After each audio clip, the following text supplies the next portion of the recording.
नमस्कार, आप सभी का स्वागत है TV7 भारत पर। मैं हूं आपके साथ अंकुर गोस्वामी। आप सभी का स्वागत करता हूं TV7 भारत के इस बेहतरीन पेशकश उत्तराखंड समाचार में। तो ज्यादा वक्त जाया करते हुए सीधे रुक करेंगे खबरों की ओर। उत्तराखंड से क्रिकेट की दुनिया से जुड़ी एक ऐसी खबर सामने आ रही है जिसने लोगों का ध्यान अपनी ओर खींचा है, और वजह है टीम इंडिया के स्टार विकेट कीपर बल्लेबाज ऋषभ पंत। दरअसल ऋषभ पंत ने उत्तराखंड में जमीन खरीदने को लेकर मुख्यमंत्री पुष्कर सिंह धामी से मदद की गुहार लगाई थी। पंत की इस अपील पर मुख्यमंत्री धामी का जवाब सामने आया है। सीएम धामी ने पंत को भरोसा दिलाया है कि सरकार की तरफ से उन्हें नियमानुसार हर संभव सहयोग दिया जाएगा। दरअसल ऋषभ पंत ने शुक्रवार देर रात सोशल मीडिया प्लेटफॉर्म एक्स पर मुख्यमंत्री पुष्कर सिंह धामी को टैग करते हुए एक लंबा पोस्ट लिखा था। पति ने बताया कि वो अपना बेस दिल्ली से उत्तराखंड शिफ्ट करना चाहते हैं, और पंत ने यह भी कहा कि वो अपने गृह राज्य में रहना चाहते हैं और यहीं अपना घर वो बनाना चाहते हैं, लेकिन पिछले करीब 3 साल से वो इसके लिए ज़मीन तलाश रहे हैं और उन्हें अपनी ज़रूरत के मुताबिक ज़मीन नहीं मिल पा रही है। पंत ने अपनी परेशानी बताते हुए कहा कि ज़मीन खरीदने की प्रक्रिया उनके लिए काफ़ी मुश्किल हो गई है। उन्होंने मुख्यमंत्री से इस मामले में मदद करने की अपील की, और ख़ास बात ये रही कि पंत ने ज़मीन को तोहफे में लेने की बात नहीं कही, बल्कि साफ किया कि अगर सरकार अनुमति देती है तो वो ज़मीन सरकार से तय सरकारी दर पर खरीदना चाहते हैं। पंत ने अपने पोस्ट में उत्तराखंड के प्रति अपने लगाव का भी जिक्र किया। उन्होंने कहा कि वो अपने राज्य से प्यार करते हैं और अपने पहाड़ी लोगों के बीच वापस लौटना चाहते हैं। साथ ही उन्होंने उत्तराखंड के लिए कुछ करने और राज्य के विकास में योगदान देने की इच्छा भी जताई। अब पंत की इस अपील पर मुख्यमंत्री पुष्कर सिंह धामी ने प्रतिक्रिया दी है। सीएम धामी ने उन्हें उत्तराखंड का गौरव बताते हुए कहा कि पंत ने अपने शानदार खेल और उपलब्धियों से देश दुनिया में देवभूमि का नाम रोशन किया है। मुख्यमंत्री ने यह भी कहा कि अपनी मातृभूमि के प्रति पंत का प्रेम और उत्तराखंड वापस आकर योगदान देने की भावना सराहनीय है। साथ ही संबंधित अधिकारियों को इस मामले में जरूरी निर्देश देने की बात कही गई है, और अधिकारी जल्द ही ऋषभ पंत से संपर्क करेंगे। यानी अब ऋषभ पंत की उत्तराखंड में अपना घर बनाने की इच्छा को लेकर सरकारी स्तर पर प्रक्रिया आगे बढ़ सकती है। फिलहाल मुख्यमंत्री के आश्वासन के बाद पंत की इस अपील पर अगला कदम क्या होता है, इस पर सभी की नजरें रहेंगी। लेकिन जिस तरीके से यहाँ पर ऋषभ पंत ने जो है एक ट्वीट किया, उसके बाद सीएम धामी ने उनको ये आश्वासन जताया है कि जो ऋषभ पंत है वो उत्तराखंड के गौरव है, उत्तराखंड की शान है, और उसी गौरव को सीएम धामी ने यह आश्वासन दिया है कि वो मिट्टी पलीत नहीं होने देंगे। उन्होंने साथ में ये भी कहा कि जो भी संभव मदद रहेगी सीएम धामी उनको वही करने की कोशिश करेंगे, और ये भी कोशिश की जाएगी कि अब ऋषभ पंत को जो है ज़मीन उत्तराखंड में खरीदने की अनुमति मिल जाए और वो अपना मालिकाना हक ज़मीन पर जो है कर सके। इसी के साथ ये भी समझना ज़रूरी है कि ऋषभ पंत जो है बहुत ही उभरते हुए और बहुत ही प्रसिद्ध खिलाड़ियों में से एक हैं। ऋषभ पंत अपने अलग अलग दावों से जाने जाते हैं, अलग अलग उनके खेलने के तरीकों से जाने जाते हैं, और इसी बीच उनकी ये मांग काफ़ी ज़्यादा चर्चाओं का विषय बन गई है। अब देखना ये होगा कि सीएम धामी द्वारा बढ़ाए गए ये आश्वासन के बाद क्या कुछ देखने को मिल सकता है। तो चलिए इसी के साथ रुक करेंगे अगली खबर की ओर, और अगली खबर पर बात करेंगे बद्रीनाथ धाम की। उत्तराखंड के प्रसिद्ध बद्रीनाथ धाम में चढ़ावे की रकम में कथित हेराफेरी के मामले में एसआईटी का एक्शन लगातार जारी है, और अब इस मामले में तीसरी गिरफ्तारी हुई है। एसआईटी ने जयप्रकाश यानी जेपी कंपनी के एक कर्मचारी को गिरफ्तार किया है, और गिरफ्तार आरोपी की पहचान हिमाचल प्रदेश के मनोज कुमार के तौर पर हुई है। आरोप है कि बद्रीनाथ मंदिर में दान और चढ़ावे की रकम में कथित तौर पर गड़बड़ी की गई, और इसी मामले की जांच अब एसआईटी कर रही है, और जांच जैसे जैसे आगे बढ़ रही है वैसे वैसे नए नाम सामने आ रहे हैं। जानकारी के मुताबिक मनोज कुमार लांबगढ़ स्थित जयप्रकाश कंपनी में काम करता था। उसकी जिम्मेदारी बद्रीनाथ में अलकनंदा नदी के जल स्तर की निगरानी से जुड़ी थी, और बताया जा रहा है कि वो मंदिर में चढ़ावे की गिनती के दौरान भी मौजूद रहता था, और यही वजह है कि एसआईटी ने उससे पूछताछ की और जांच के बाद उसे गिरफ्तार कर लिया गया। इस मामले में जयप्रकाश कंपनी ये तीसरी गिरफ्तारी है। हालांकि एसआईटी का कहना है कि जांच अभी जारी है और आने वाले दिनों में इस मामले से जुड़े दूसरे लोगों से भी पूछताछ हो सकती है। दरअसल बद्रीनाथ धाम में चढ़ावे की रकम में कथित हेराफेरी का मामला जुलाई की शुरुआत में सामने आया था। 2 जुलाई को दान और चढ़ावे की रकम में कथित गड़बड़ी के आरोप लगे थे। इसके बाद सोशल मीडिया पर मामला सामने आया और बद्री केदार मंदिर समिति यानी कि BKTC ने जांच के आदेश दिए। मामले की शुरुआत भैरव सेना के संस्थापक अध्यक्ष संदीप खत्री की शिकायत से हुई थी। उन्होंने इस पूरे मामले को लेकर BKTC के मुख्य कार्यधिकारी को शिकायत दी थी। इसके बाद जांच का दायरा बढ़ा और SIT ने मामले की जाँच शुरू की और जांच के दौरान पहले भी कई लोगों से पूछताछ की जा चुकी है। इनमें जयप्रकाश कंपनी का एक कर्मचारी और BKTC का एक पूर्व कर्मचारी भी शामिल था। इससे पहले SIT इस मामले में मंदिर समिति से जुड़े एक पूर्व अधिकारी समेत अन्य आरोपियों पर भी कार्रवाई कर चुकी है। अब तीसरी गिरफ्तारी के बाद सवाल यही है कि बद्रीनाथ धाम में चढ़ावे की रकम में कथित गड़बड़ी का पूरा सच क्या है, इसमें कितने लोग शामिल हैं और रकम की कथित हेराफेरी हुई कैसे। फिलहाल SIT की जांच जारी है और तीसरी गिरफ्तारी के बाद उम्मीद है कि जांच एजेंसी इस पूरे मामले की कड़ियों को जोड़ने में और आगे बढ़ेगी। अब नज़र इस बात पर है कि जांच में आगे और कौन कौन से नाम सामने आते हैं और मंदिर में चढ़ावे की रकम से जुड़े इस मामले का पूरा सच कब सामने आता है। तो चलिए आगे बढ़ेंगे और बात करेंगे कैबिनेट बैठक की। उत्तराखंड में मुख्यमंत्री पुष्कर सिंह धामी की अध्यक्षता में हुई कैबिनेट बैठक में कई अहम फैसलों पर मुहर लगी। बैठक में कुल 15 प्रस्तावों को मंजूरी दी गई और इन फैसलों में हाईकोर्ट के लिए जमीन से लेकर पशुपालकों, श्रमिकों, खेल और कनेक्टिविटी तक कई बड़े मुद्दे शामिल रहे। सबसे पहले बात नैनीताल हाईकोर्ट की। हाईकोर्ट परिसर को हल्द्वानी शिफ्ट करने की दिशा में सरकार ने एक और बड़ा कदम उठाया है। कैबिनेट में हल्द्वानी के लामाचौड़ क्षेत्र में उपलब्ध वन भूमि में से करीब 30 हेक्टेयर जमीन हाईकोर्ट परिसर के निर्माण के लिए देने के प्रस्ताव को मंजूरी दी है। यानी अब हल्द्वानी में हाईकोर्ट के नए परिसर के निर्माण की प्रक्रिया आगे बढ़ सकेगी। इसके अलावा पशुपालकों के लिए भी कैबिनेट ने बड़ा फैसला लिया है। राज्य के गोपालन योजना का दायरा बढ़ाकर अब सामान्य वर्ग के पशुपालकों को भी इसमें शामिल किया गया है। और इतना ही नहीं, लाभार्थी गाय के साथ भैंस खरीदने का विकल्प भी चुन सकेंगे और पशु की यूनिट कॉस्ट 40,000 रुपये से बढ़ाकर 60,000 रुपये कर दी गई है। अनुसूचित जाति और जनजाति के लाभार्थियों को 90% तक जबकि सामान्य वर्ग को 75% तक सब्सिडी मिलेगी और सरकार के मुताबिक इससे पहले साल में करीब 2128 पशुपालकों को फायदा मिलने की उम्मीद है। अब बात करें श्रमिकों की, तो कैबिनेट ने उत्तराखंड मजदूरी संहिता नियमावली में 2026 को मंजूरी दे दी है और इसमें न्यूनतम मजदूरी, ओवरटाइम का दोगुना भुगतान और हर महीने की 7 तारीख तक वेतन और डिजिटल पेमेंट जैसे प्रावधान शामिल है। और साथ ही समान काम के लिए महिला और पुरुष को समान वेतन देने की व्यवस्था भी की गई है। औद्योगिक संबंधों को लेकर भी नई नियमावली को मंजूरी दी गई है। इसमें औद्योगिक विवादों के समय पर समाधान, ट्रेड यूनियन की मान्यता, शिकायत निवारण समिति और श्रमिकों के लिए रीस्किलिंग फंड जैसे प्रावधान रखे गए हैं।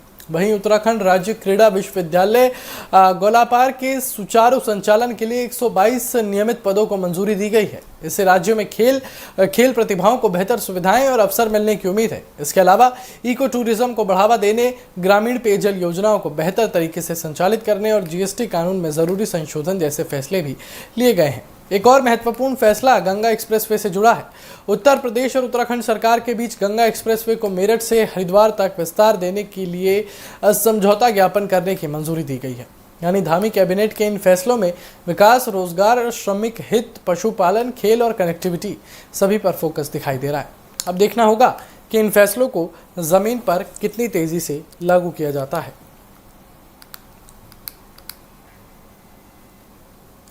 तो चलिए आगे बढ़ते हैं। उत्तराखंड में मुख्यमंत्री पुष्कर सिंह धामी की अध्यक्षता में हुई कैबिनेट बैठक में कई अहम फैसलों पर तो मुहर लगी। इन फैसलों का सीधा असर भी पशुपालकों, मजदूर और छात्रों और खिलाड़ियों और राज्य के विकास के जुड़े कई क्षेत्रों पर पड़ने वाला है। हमने पशुपालकों की बात की कि धामी कैबिनेट ने राज्य की गौपालन योजना का दायरा जो है बढ़ाने का फैसला किया। सामान्य वर्ग के पशुपालक भी इस योजना का लाभ उठा सकेंगे और सबसे खास बात यह है कि लाभार्थी गाय के साथ गैस खरीदने का विकल्प भी चुन सकेंगे। उसके साथ ही आपको बताएं कि यहाँ पर सामान्य वर्ग को भी 60 से 75% तक जो है अनुदान करने दिया जाएगा और सरकार के मुताबिक पहले साल करीब 2128 पशुपालकों को इस योजना का फायदा मिलेगा। मजदूरों की हम बात करेंगे। कैबिनेट ने उत्तराखंड मजदूरी संहिता नियमावली 2026 को मंजूरी दे दी है। इसके तहत मजदूरों के लिए कई अहम प्रावधान किए गए हैं। ओवरटाइम करने पर दुगना भुगतान, इसी को लेकर भी काफ़ी सारी चीज़ें जो है यहाँ पर कैबिनेट बैठक में जो है वो की गई। और सीएम धामी की सरकार में इतने बड़े बड़े फैसले आ रहे हैं और 2027 का चुनाव जो है वो बिल्कुल नज़दीक है। ऐसे में ये फैसले काफ़ी ज़्यादा चुनाव पर असर डाल सकते हैं। सरकार का कहना है कि इन फैसलों से छात्रों को बेहतर रहने, खाने और पढ़ाई की सुविधा मिल सकेगी। वहीं खेल के क्षेत्र में भी बड़ा फैसला लिया गया है। गोलापार स्थित उत्तराखंड राज्य खेल विश्वविद्यालय के संचालन में उसके लिए 122 नियमित पदों के सृजन को मंजूरी दी गई है। इससे विश्वविद्यालय के कामकाज को बेहतर तरीके से चलाने में मदद मिलेगी। और बात अगर बुनियादी ढांचे की हो तो यहाँ पर हल्द्वानी के लामाचौड़ में उपलब्ध 73 हेक्टेयर वन भूमि में से करीब 40 हेक्टेयर ज़मीन जो है हाई कोर्ट के निर्माण के लिए ट्रांसफ़र करने का प्रस्ताव दिया गया है। इसके अलावा इको टूरिज्म, ग्रामीण पेयजल, जीएसटी से जुड़े प्रस्तावों को भी मंजूरी मिली है। और आपको बताएं कि मेरठ से हरिद्वार तक गंगा एक्सप्रेसवे के विस्तार के लिए भी उत्तर प्रदेश सरकार के साथ समझौता करने को भी कैबिनेट ने हरी झंडी दे दी है। यानी धामी कैबिनेट के फैसलों में एक तरफ पशुपालकों और मजदूरों को राहत देने की कोशिश है, तो दूसरी तरफ शिक्षा, खेल, पर्यटन और कनेक्टिविटी जैसे क्षेत्रों को भी मजबूत करने पर जोर दिया गया है। अब देखना ये होगा कि ये फैसले और ये जोर देने वाली चीज़ें उत्तराखंड की राजनीति पर कितना असर डालती हैं। तो चलिए आगे बढ़ते हैं। देहरादून में शहर को साफ और स्वच्छ बनाने के लिए प्रशासन की ओर से लगातार अभियान चलाए जा रहे हैं। इसी कड़ी में अब लक्ष्मण चौक और कांवली रोड इलाके में विशेष सफाई अभियान चलाया गया। जिला विधिक सेवा प्राधिकरण और जिला प्रशासन के संयुक्त प्रयास से आयोजित इस अभियान में अधिकारियों ने मौके पर पहुंचकर सफाई व्यवस्था का जायजा लिया और लोगों को स्वच्छता के प्रति जागरूक किया। शनिवार को चलाए गए इस विशेष अभियान में देहरादून के जिलाधिकारी डॉक्टर आशीष चौहान समेत कई अधिकारी शामिल हुए। अभियान का मकसद सिर्फ सड़कों और आसपास के इलाकों की सफाई करना नहीं था, बल्कि लोगों को स्वच्छता के प्रति अपनी जिम्मेदारी समझाना भी था। अधिकारियों ने स्थानीय लोगों से अपील की कि वो अपने आसपास गंदगी ना फैलाएं और कूड़ा इधर उधर फेंकने के बजाय डस्टबिन का इस्तेमाल करें। दरअसल किसी भी शहर की पहचान सिर्फ उसकी बड़ी इमारतों, चौड़ी सड़कों और विकास कार्यों से नहीं होती, बल्कि शहर कितना साफ और व्यवस्थित है इसका भी बड़ा असर लोगों और बाहर से आने वाले पर्यटकों पर पड़ता है। देहरादून उत्तराखंड की राजधानी होने के साथ साथ पर्यटन के लिहाज से भी बेहद अहम शहर है। ऐसे में शहर की साफ सफाई को बेहतर बनाए रखना प्रशासन के लिए जिम्मेदारी है। लक्ष्मण चौक और कावली रोड जैसे व्यस्त इलाकों में रोजाना बड़ी संख्या में लोगों की आवाजाही होती है। बाजार और दुकानों के आसपास भी लगातार लोगों की भीड़ रहती है। ऐसे में इन इलाकों में साफ सफाई बनाए रखना सिर्फ नगर निगम या प्रशासन की जिम्मेदारी नहीं है, बल्कि स्थानीय दुकानदारों, व्यापारियों और आम लोगों की भी उतनी ही जिम्मेदारी है। इसी संदेश के साथ अधिकारियों ने सफाई अभियान के दौरान लोगों को जागरूक किया है। लोगों से ये कहा गया है कि सड़क, नाली या सार्वजनिक जगहों पर कूड़ा मत डालिए। घर और दुकान से निकलने वाले कचरे को निर्धारित स्थान पर ही रखिए और छोटी सी लापरवाही न सिर्फ इलाके की खूबसूरती खराब करेगी, बल्कि गंदगी की वजह से कई दूसरी परेशानियां भी पैदा हो सकती है। खास बात यह है कि इस अभियान में जिला विधिक सेवा प्राधिकरण की भी भागीदारी रही। इसका मतलब साफ है कि स्वच्छता को सिर्फ सफाई व्यवस्था तक सीमित रखने के बजाय लोगों को उनके सामाजिक दायित्वों के प्रति भी जागरूक करने की कोशिश की जा रही है। प्रशासन की ओर से चलाया गया ये अभियान एक दिन की सफाई तक सीमित ना रहे, इसके लिए लोगों की भागीदारी सबसे ज्यादा जरूरी है। अगर सड़क साफ करने के बाद दोबारा उसी जगह कूड़ा फेंक दिया जाए तो सफाई अभियान का मकसद पूरा नहीं हो सकता। इसलिए जरूरत है कि प्रशासन के साथ साथ आम लोग भी स्वच्छता को अपनी रोजमर्रा की आदत का हिस्सा बनाएं। देहरादून को साफ और बेहतर शहर बनाने की जिम्मेदारी सिर्फ सरकारी विभागों की नहीं है। हर नागरिक अगर अपने घर, दुकान और आसपास के सार्वजनिक स्थान को साफ रखने की जिम्मेदारी उठाए तो शहर की तस्वीर काफी हद तक बदल सकती है। फिलहाल लक्ष्मण चौक और कांवली रोड पर चलाए गए इस विशेष सफाई अभियान के जरिए प्रशासन ने लोगों को यही संदेश दिया है कि स्वच्छ शहर बनाने के लिए अभियान जरूरी है, लेकिन उससे भी ज्यादा जरूरी है लोगों की सोच और उनकी भागीदारी। अब देखना होगा कि इस जागरूकता अभियान का असर आने वाले दिनों में शहर की सफाई व्यवस्था पर कितना दिखाई देता है।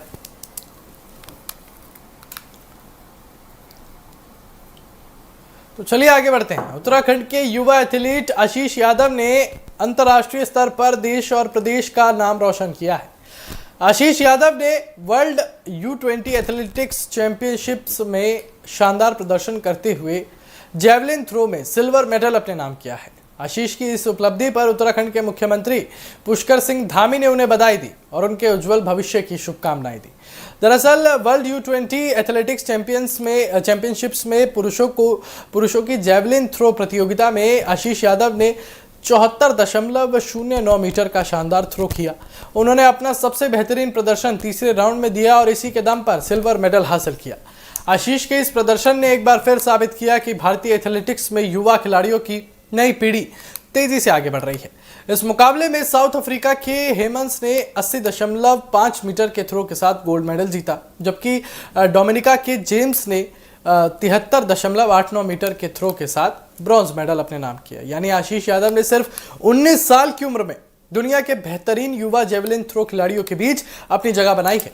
और आशीष की इस कामयाबी को इसलिए भी खास माना जा रहा है क्योंकि वर्ल्ड U20 चैंपियनशिप्स के इतिहास में जेवलिन थ्रो में भारत का ये सिल्वर मेडल एक बड़ी उपलब्धि है। इससे पहले साल 2016 में नीरज चोपड़ा ने इसी प्रतियोगिता में गोल्ड मेडल जीतकर इतिहास रचा था। नीरज ने उस समय 86.4 मीटर का थ्रो किया था, जो आज भी वर्ल्ड U20 का रिकॉर्ड बना हुआ है। और अब आशीष यादव इस स्तर पर जेवलिन में मेडल जीतने वाले दूसरे भारतीय बन गए हैं। आशीष की इस उपलब्धि पर मुख्यमंत्री पुष्कर सिंह धामी ने खुशी जताई। सीएम धामी ने कहा कि आशीष का 74.09 मीटर का शानदार प्रदर्शन उनकी प्रतिभा, मेहनत और समर्पण का प्रमाण है। मुख्यमंत्री ने उन्हें इस बड़ी उपलब्धि के लिए हार्दिक बधाई दी और भविष्य के लिए शुभकामनाएं दी। और खास बात यह भी है कि आशीष यादव के लिए सफलता अचानक नहीं आई है।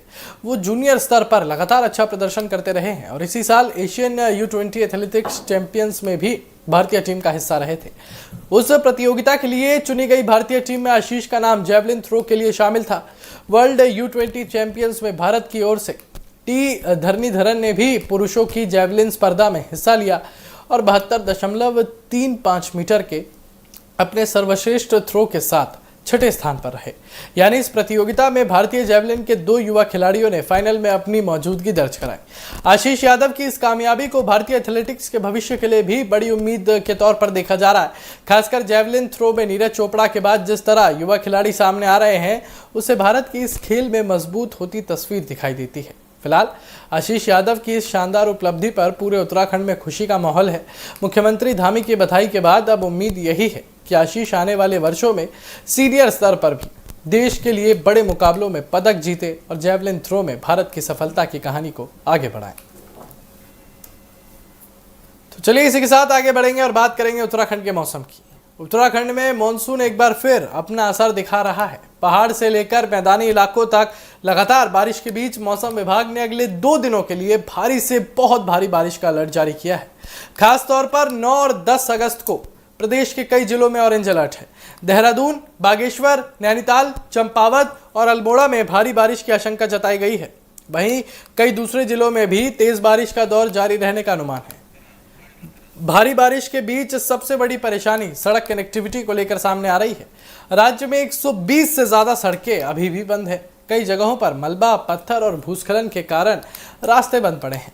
बद्रीनाथ हाईवे और गंगोत्री हाईवे की बात करें तो इन पर भी लैंडस्लाइड का असर देखने को मिला है, जिससे यातायात प्रभावित हुआ है। पहाड़ी इलाकों में लगातार बारिश के कारण सड़कें खोलने का काम भी चुनौती बना हुआ है। और अगर जिलेवार स्थिति देखें तो चमोली में 21 सड़कें बंद हैं, जबकि पिथौरागढ़ में 18 सड़कें बंद बताई जा रही हैं। देहरादून, टिहरी और उत्तरकाशी में 17 के करीब जो है वो सड़कें बंद बताई जा रही हैं। रुद्रप्रयाग में 8 सड़कें बंद है, पौड़ी में 7 सड़कें बंद है, अल्मोड़ा और नैनीताल में 5-5 और बागेश्वर में 3 सड़कें बंद हैं। यानी पहाड़ी जिलों में बारिश के साथ साथ सड़क संपर्क बहाल करना प्रशासन के लिए बड़ी चुनौती बना हुआ है। बारिश का असर चारधाम यात्रा पर भी पड़ा है। लगातार खराब मौसम और रास्तों की स्थिति को देखते हुए चारधाम यात्रा को अगले आदेश तक रोक दिया गया है।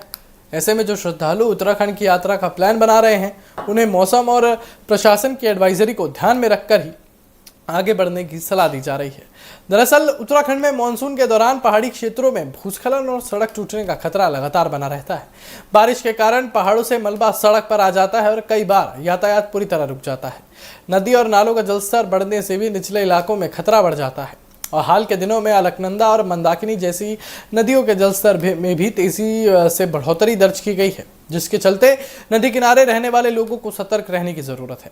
बारिश के आंकड़ों पर नजर डालें तो 1 जून से 8 अगस्त 2026 के बीच उत्तराखंड में सामान्य तौर पर 703.9 मिलीमीटर बारिश होनी चाहिए थी, जबकि अब तक 686.4 मिलीमीटर बारिश रिकॉर्ड की गई है। यानी पूरे राज्य में कुल मिलाकर जो है बारिश करीब 2% कम है। हालांकि अलग अलग जिलों में तस्वीर काफी अलग है।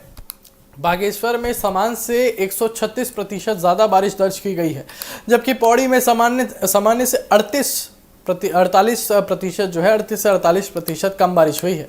मौसम विभाग के ताज़ा पूर्वानुमान में भी उत्तराखंड के कई इलाकों में तेज बारिश और गरज चमक की संभावना बनी हुई है और आईएमडी के जिला पूर्वानुमान के मुताबिक देहरादून, रुद्रप्रयाग, नैनीताल और चंपावत में भी भारी बारिश हो सकती है, जबकि कुछ पहाड़ी जिलों में बहुत तेज बारिश और बिजली चमकने की भी आशंका है। ऐसे में प्रशासन और आम लोगों के लिए सबसे जरूरी है सतर्कता। पहाड़ी रास्तों पर बिना जरूरी काम के यात्रा करने से बचना, भूस्खलन वाले इलाकों में रुकने से बचना और नदी नालों के आसपास ना जाना बेहद जरूरी है। खासकर चार धाम और पर्यटन स्थलों की ओर जाने वाले जितने भी मार्ग हैं, जहां पर जितने भी लोग हैं जो उन मार्गों पर जा सकते हैं, स्थानीय प्रशासन की सलाह और सड़क की स्थिति की जानकारी लेने के बाद ही यात्रा करें। तो कुल मिलाकर उत्तराखंड में अगले 2 दिन मौसम के लिहाज से बेहद अहम रहने वाले हैं। एक तरफ बारिश से गर्मी से राहत मिल रही है, तो दूसरी तरफ भूस्खलन, सड़क बंद होने और यात्रा प्रभावित होने का खतरा भी बढ़ गया है। ऐसे में पहाड़ों की यात्रा कर रहे लोगों को खास सावधानी बरतने की ज़रूरत है, क्योंकि मौसम कब करवट ले और हालात कब मुश्किल हो जाएं, इसका अंदाज़ा लगाना मुश्किल है।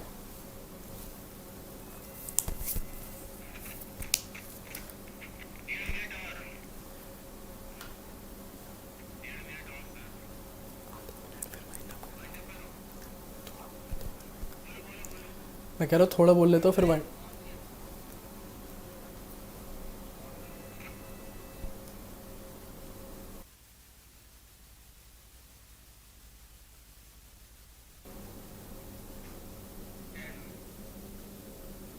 तो चलिए फिलहाल मेरे साथ बस इतना ही। उत्तराखंड से जुड़ी बड़ी खबरों के लिए देखते रहिए उत्तराखंड समाचार और बने रहिए TV7 भारत के साथ। नमस्कार।